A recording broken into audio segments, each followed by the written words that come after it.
Fernie awoke one August morning, 2 weeks before the start of 6th grade, put on his glasses and looked toward his shrine to Babe Ruth. The morning sunlight reflected off the keys of his clarinet onto his Babe Ruth baseball card, creating a halo above the babe's head. Fernie smiled at this good omen. And then Fernie remembered the game. Today, the neighborhood championship game between the James Hill Knights and the Judas Avenue Dragons on the Rio baseball diamond at the school, and fear filled Fernie's belly with butterflies. Fernie loved baseball. He loved watching baseball, playing baseball, listening to baseball on the radio, collecting baseball cards. He especially loved playing on his neighborhood sandlot team, the James Hill Knights. As much as Fernie loved baseball, he couldn't hit. He had not had even one hit all summer, and the other teams teased him cruelly. Every time he came to bat, the other team yelled, "Fernie's up, move in." Fernie stood before his shrine to the babe and whispered, "Please, babe, help me get a hit today. All I want is a single." He gently held his Babe Ruth baseball card to his chest. "Just one hit, babe," Fernie whispered, believing as only a child can that Babe actually could help him. Sandlot baseball follows the same rules as the big leagues, except there are no walks or called strikes. The pitcher throws pitches until the batter hits the ball or swings 3 times. If he cannot get a hit within 3 swings, he is out. The James Hill Knights had 9 players: Fernie, Mark, PJ, Spitty, Greg, Bucky, Randy, Coconut, and Meatball.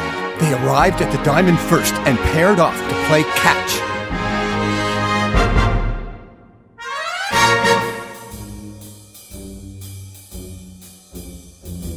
The Judith Avenue Dragons strutted onto the field, their confidence bordering on arrogance. The Dragons were led by the biggest kid on the team, whose nickname was the Cat. The Cat was their pitcher and their cleanup batter. Stinky was their best outfielder. They planned a quick and merciless annihilation of the Knights. The Dragons scored 2 runs in the top of the first inning to open the game. Fernie's team responded with 1 run in the bottom of the inning. With his first time at bat approaching in the second inning, fear fermented in Fernie's belly. When he picked up the bat, the Dragons taunted him, yelling, "Fernie's up, move in!" And all the outfielders moved toward the infield. As he drifted to the plate, Fernie whispered, "Please, babe, help me get a hit." Fernie stood in the batter's box and looked towards the pitcher's mound. The Cat unleashed the first pitch. Fernie swung and whiffed. The Dragons laughed. Fernie's hands shook as the Cat tossed the second pitch. Fernie swung and whiffed again. The Dragons laughed even louder, and for a fleeting moment, Fernie wanted to run home as fast as he could. He could get under the covers in his bed, and nobody could hurt him there.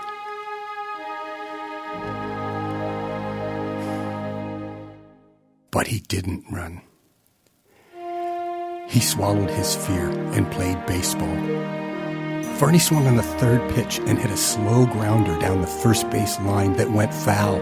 3 swings, no hit, so he was out. He sat down on the bench and pretended to be okay.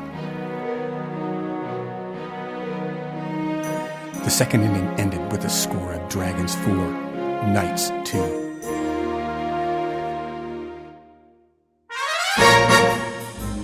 The Dragons dominated from the first inning to the 9th, but the Knights fought hard. In the bottom of the 9th inning, the Knights were down by 2 runs. Fernie had gone 0 for 4 in the game. When Bucky led off the bottom of the 9th with a single, Mark jumped up and yelled, "That's how we do it! Come on, Knights, let's slay some dragons!" The Knights leapt to their feet, clapped their hands, and chanted, "We are the Knights, and we slay dragons! We are the Knights, and we slay dragons!" PJ hit a pop-up fly ball for an easy out, and Randy hit 3 foul balls in a row for the second out, but the Knights cheered on. When Meatball smacked a single, advancing Bucky to second base, the Knights erupted. Victory was within their grasp. Bottom of the ninth. 2 outs. 2 runs down.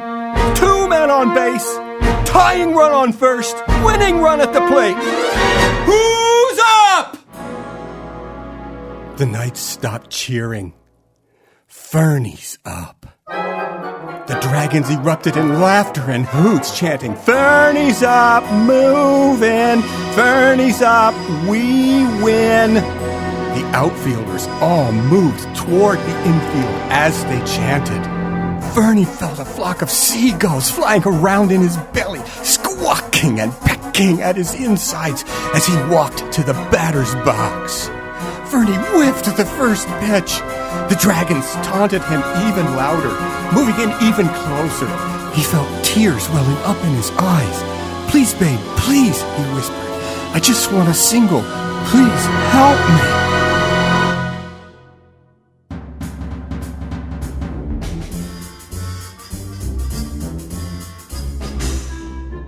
Babe Ruth has his own private dugout in heaven.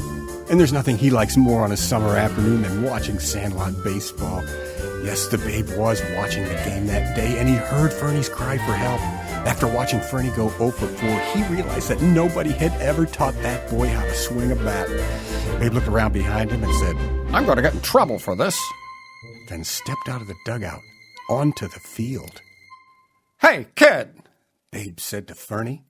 Fernie turned, saw his hero standing behind him in his number 3 uniform and shouted, Babe, I knew you would save me. The catcher for the Dragons stared quizzically at Fernie and exclaimed, Who are you talking to? Babe said, Shut up, kid. Nobody can see me but you. Step over here so we can talk. Fernie stepped out of the batter's box, his eyes as large as dinner plates. Can you hit the ball for me, Babe? He asked. No, kid. I can't hit for you, but I can teach you. You have 2 swings to learn how to hit. Let's get to it. Okay, listen up, kid. Your stance is all wrong. Spread your feet apart. Bend your knees a bit. Get that bat off your shoulder. Put your hands together. Step forward with your left foot as you swing. And keep your eye on the ball. Now let's see you take a practice swing. Fernie took a swing, and Babe corrected him. 5 more swings with Babe correcting each one, and his swing was looking pretty good. The cat yelled, Fernie, are we playing baseball or what? Babe said, Okay, kid, it's time. Now go hit that ball. For the first time ever, Fernie felt confident as he stood in the batter's box.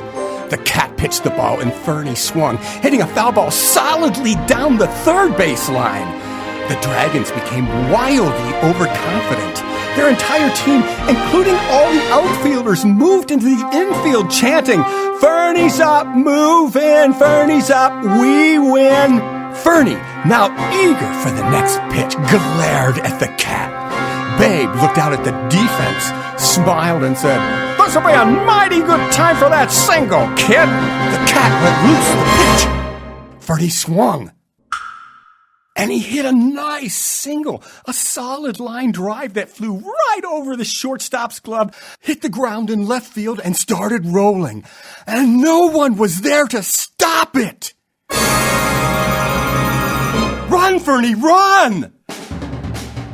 Fernie took off down the first base line, running faster than he had ever run before. Get it, the cat yelled. 3 of the Dragons chased the ball, but they couldn't catch it. As Fernie raced to first, Bucky rounded third base and Meatball rounded second. The cat ran partway into left field. Fernie rounded first base and Bucky scored. Meatball rounded third and the ball kept rolling. Fernie rounded second and Meatball scored. The ball hit the left field fence and rolled to a stop. Stinky grabbed it and hurled it towards the cat just as Fernie rounded third base. The cat turned and fired a cannon shot toward home. Fernie beat it by a mile.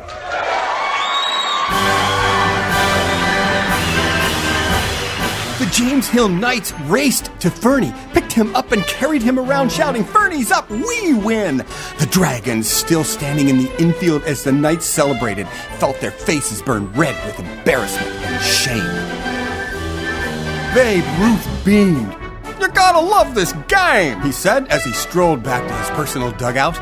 Just before leaving the field, he turned to Fernie and yelled, "That was a nice single, kid!" With a smile on his face, he tipped his cap, said, "That kid's got moxie!" and disappeared. Fernie's smile was as big as the backstop.